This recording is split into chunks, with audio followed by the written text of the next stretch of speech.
So now we have the hair, we've bobbed the end, there's no hair loop tied.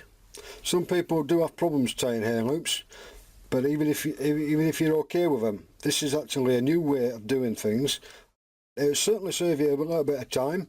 You might not want to go with this, you might stick with a traditional baiting needle and a hair loop, that's fine. It's just an option for those people perhaps who might want to give it a try. I think it's certainly easier than using a hair loop and a baiting needle.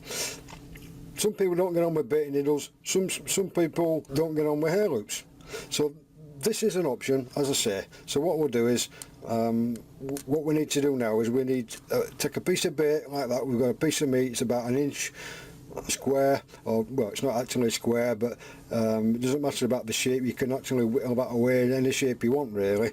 If you think perhaps the fish are used to these shapes and associate it with danger, you can whittle it away using a knife, or just tear it with your thumbnail or whatever.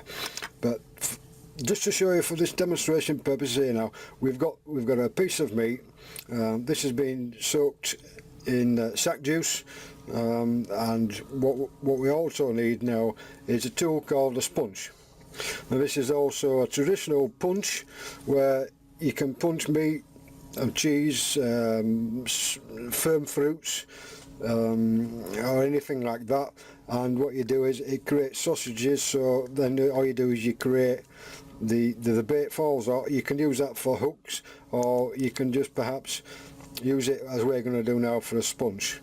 And the way we do this is we need to put a hole through there, not using a needle, as I say. You use a sponge, and you use a sponge like that, and you put it through. Don't know if the camera can actually get in there at an angle. Just push it straight through like that, give it a little bit of a twist, and what that does, that cuts it, because the actual tube inside there, it's got a slit down it, and then you pull that out, and if you look at that now, it's created a perfect hole. As I say, this actual sponge would do perfectly for silverfish. Matchmen might find that quite useful. You can pinch little pieces off and put them on a small hook, but for our purposes now, what we need is we can actually put this now through the hole.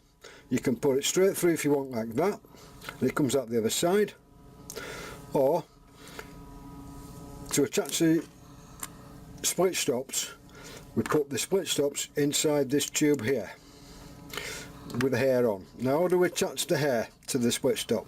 There's two ways. One is just feed it through the split, one of the splits. There's a split on each end. My fingers are a bit greasy, so it's a bit slippy. You just feed it through there and pull it towards the middle, and that's it. That stops on. Now all we need to do now is we put that inside the tube.